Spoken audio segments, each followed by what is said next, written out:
eu atribuo o período da ditadura que deu assim, um desmanche nisso.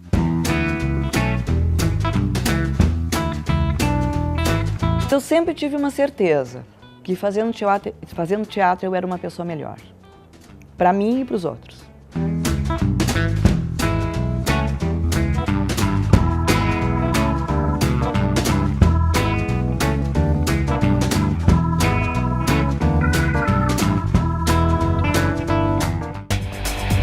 Sou professora aposentada da URGS, estou sempre fazendo teatro. Meu nome é Ida Celina.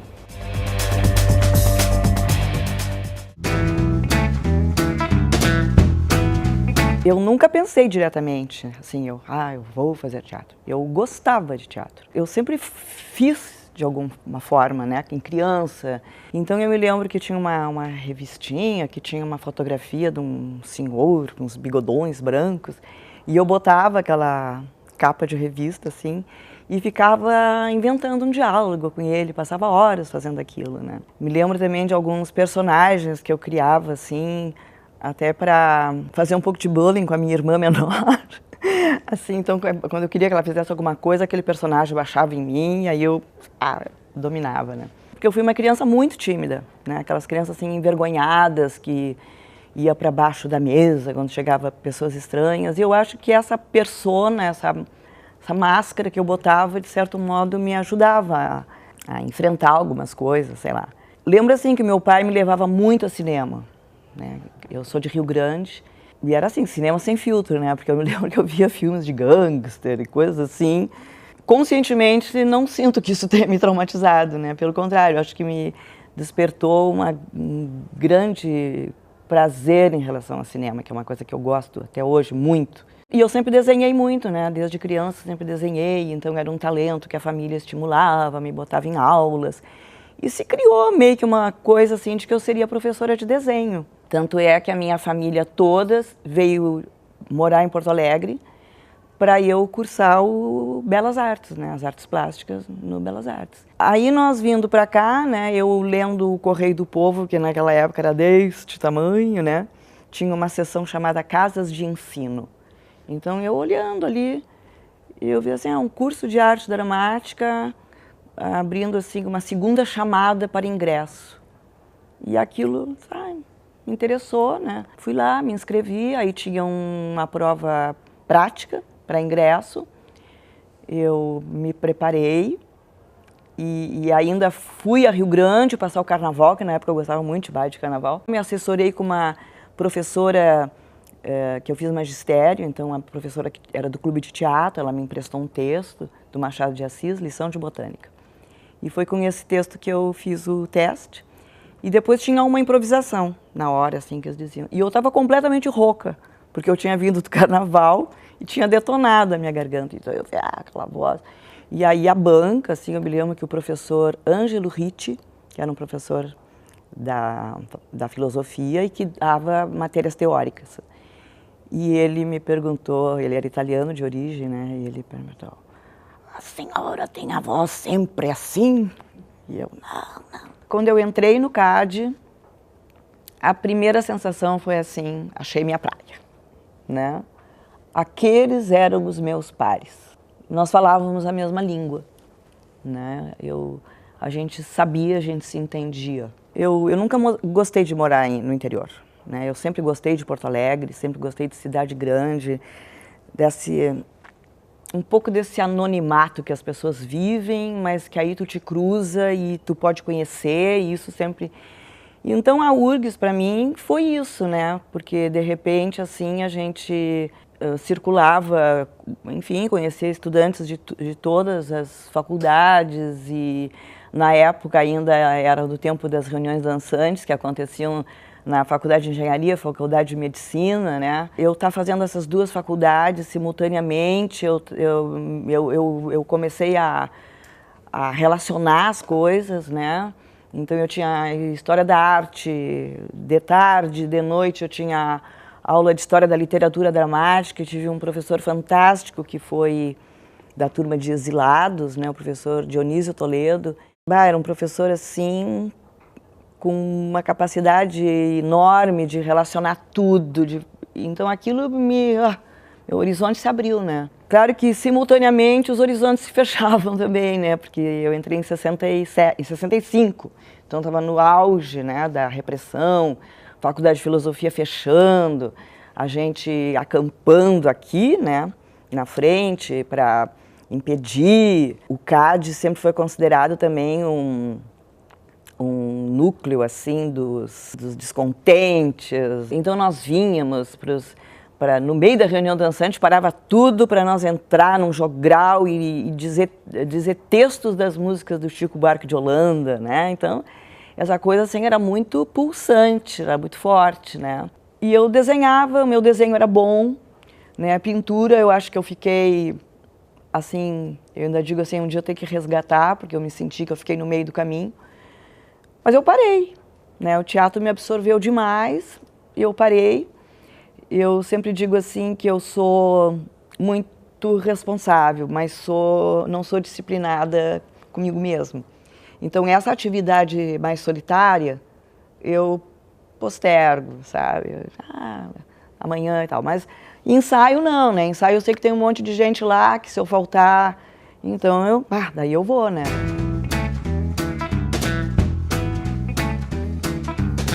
O curso de arte dramática tinha duração de 3 anos. Então, em 67, eu terminei a arte dramática e o de artes plásticas eram 5 anos, né? E aí eu terminei a arte dramática, só que imediatamente eu já fui convidada para trabalhar num espetáculo de uma companhia profissional da época, que era o Comediantes da Cidade. E em seguida já fui convidada pelo Teatro de Arena para fazer Entre Quatro Paredes, do Sartre. 68 já foi assim, e eu cursando Belas Artes, né? E ensaiando de noite. Meu pai sempre era muito preocupado com a saúde, né? Atividades noturnas. E também, assim, um pouco de preconceito, né? Porque a gente sofreu um preconceito, a gente sentia um preconceito, mesmo no curso, sabe? Assim, era um curso que ao mesmo tempo que atraía algumas pessoas, mas tinham outras que, sabe, era assim, as gurias, né, como a gente diz, eram, o pessoal do CAD são mais largadas, os rapazes são todos homossexuais, então tinha um preconceito, assim, um nariz meio torcido pro curso, né.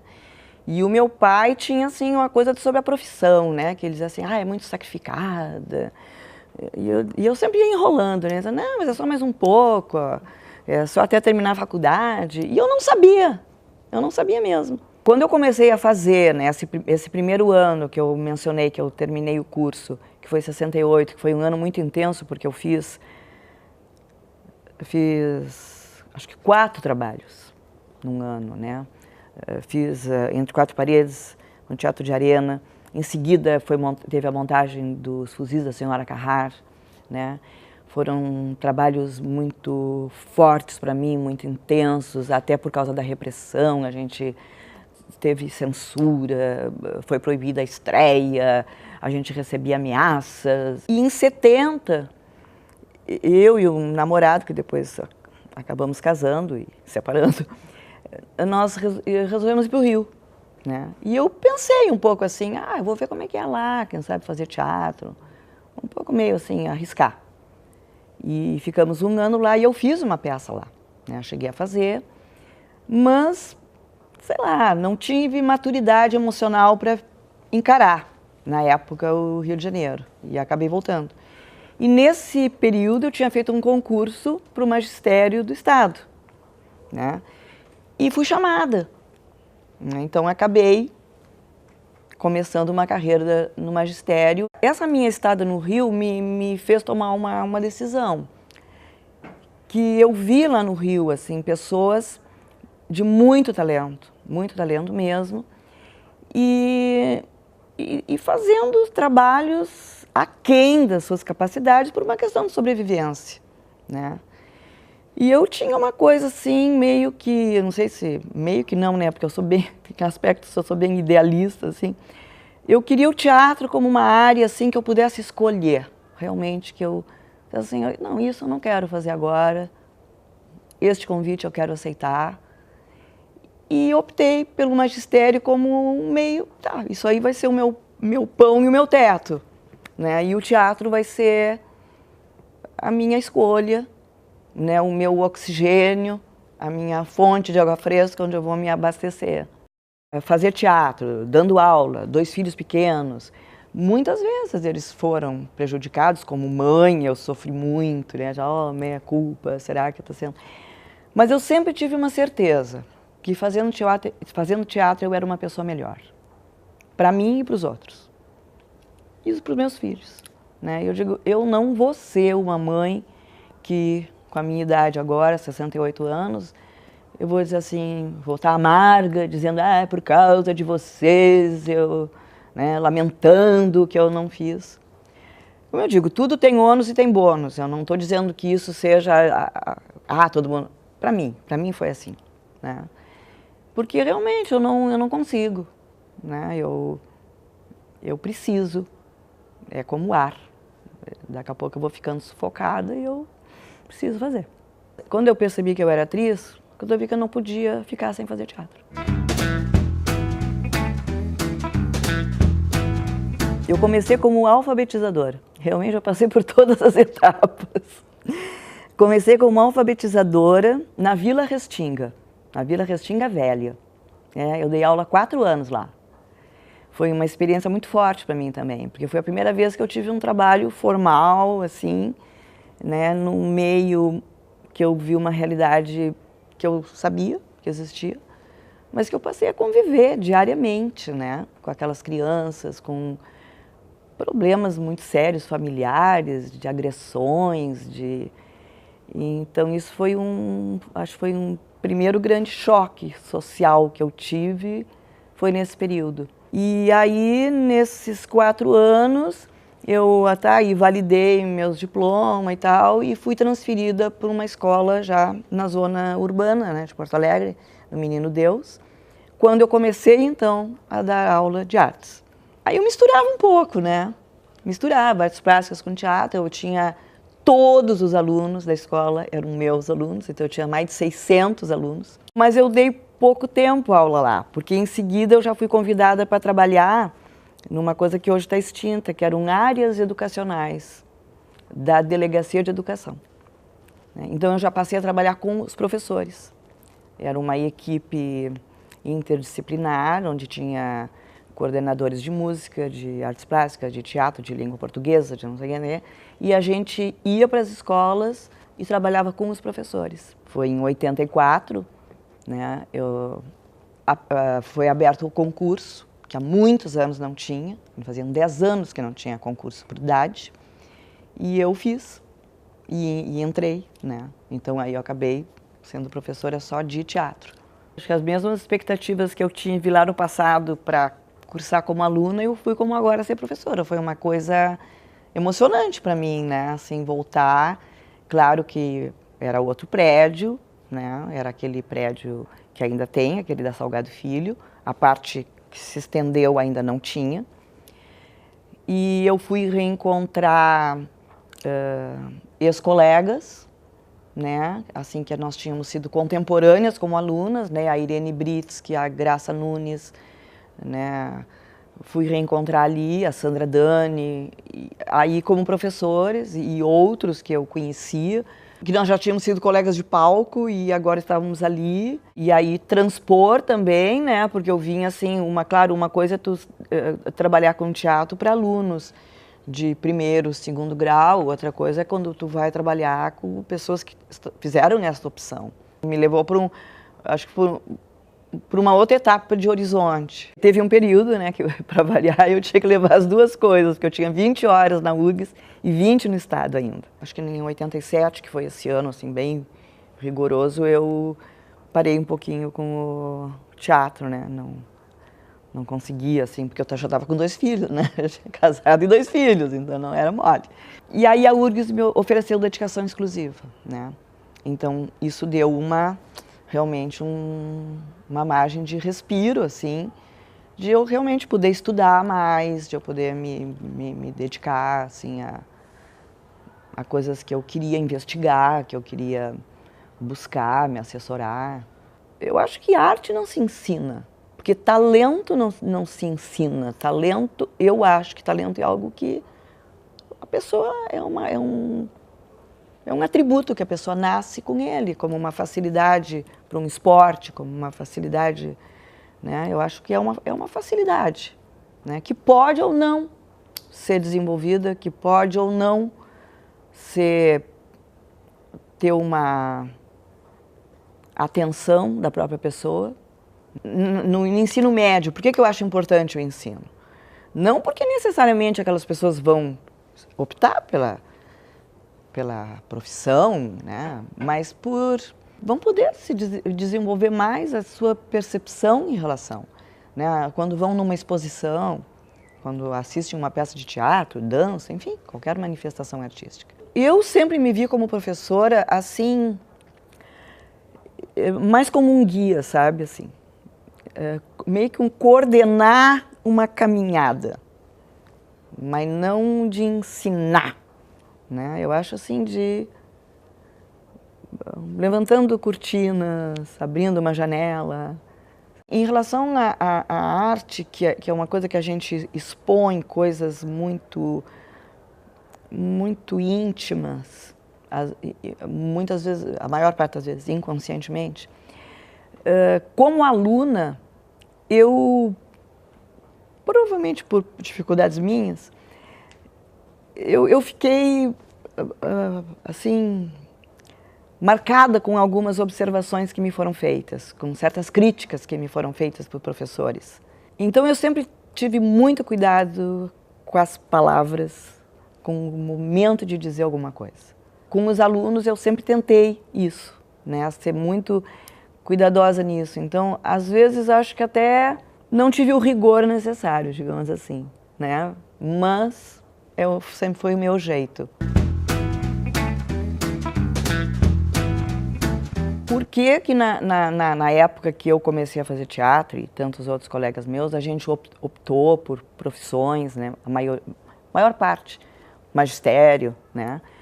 Quando eu dava aula, tinha alguns alunos que eram bancários. Atualmente, tem um ator que eu estou trabalho no Banco do Brasil o dia inteiro.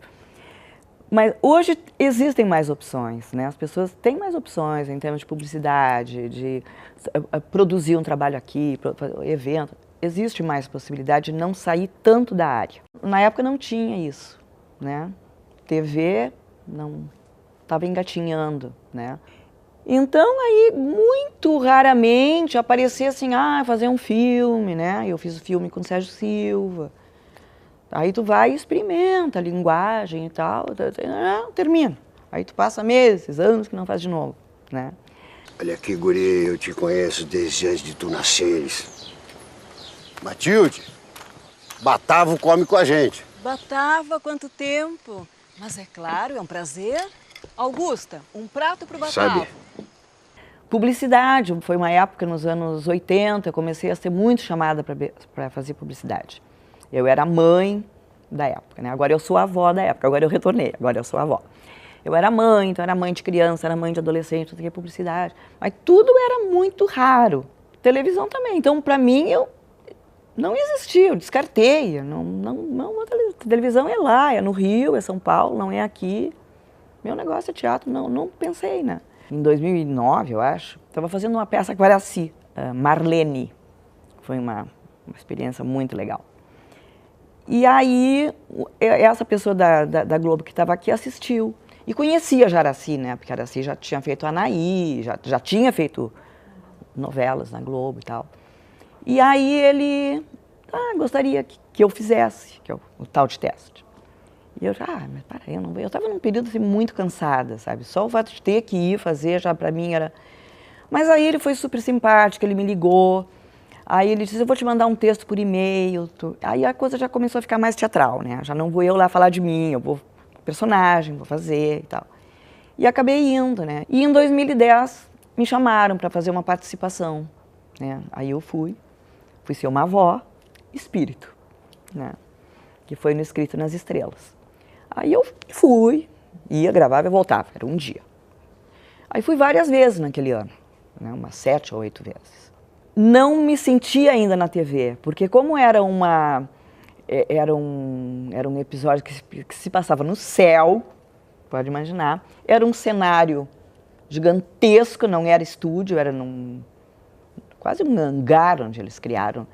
E eu me sentia num palco, né? Eu entrava ali e me sentia num palco, assim, caminhando no meio de gelo seco e flutuando de branco e tal. Me assustou um pouco, porque quando eu vi, porque as câmeras ficavam muito longe, e de repente um dia vendo a cena aqui, né, em Porto Alegre, de repente um close meu desse tamanho, meu Deus, mas que horas que eles fizeram isso? Eu não vi nenhuma câmera perto de mim, né?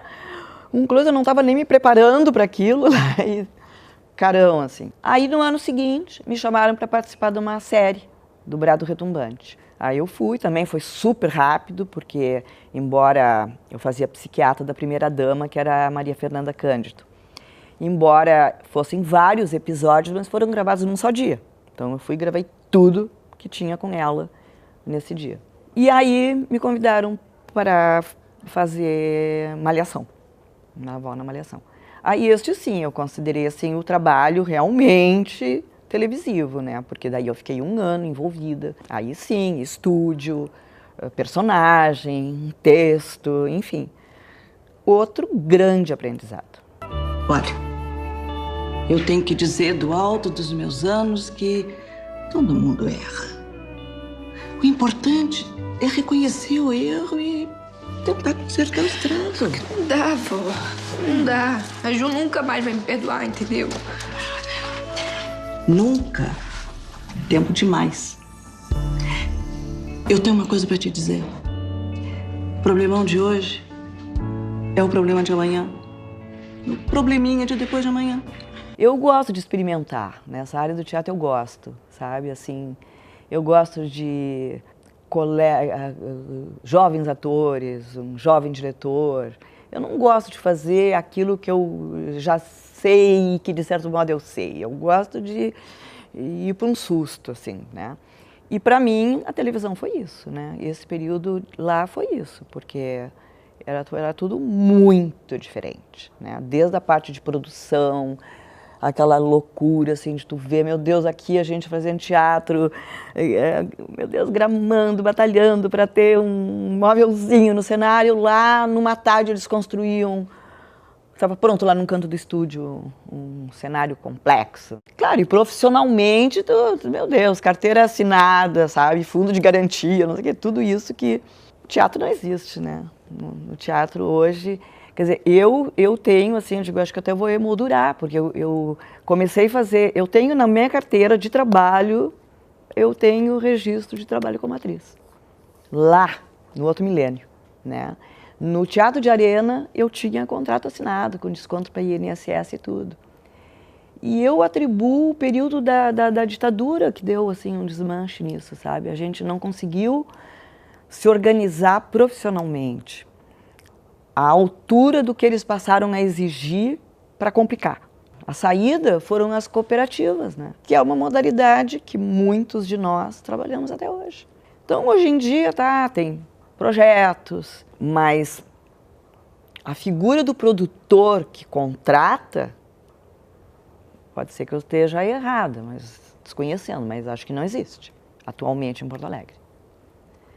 Então, isso realmente nos deixa cada vez mais no amor, né?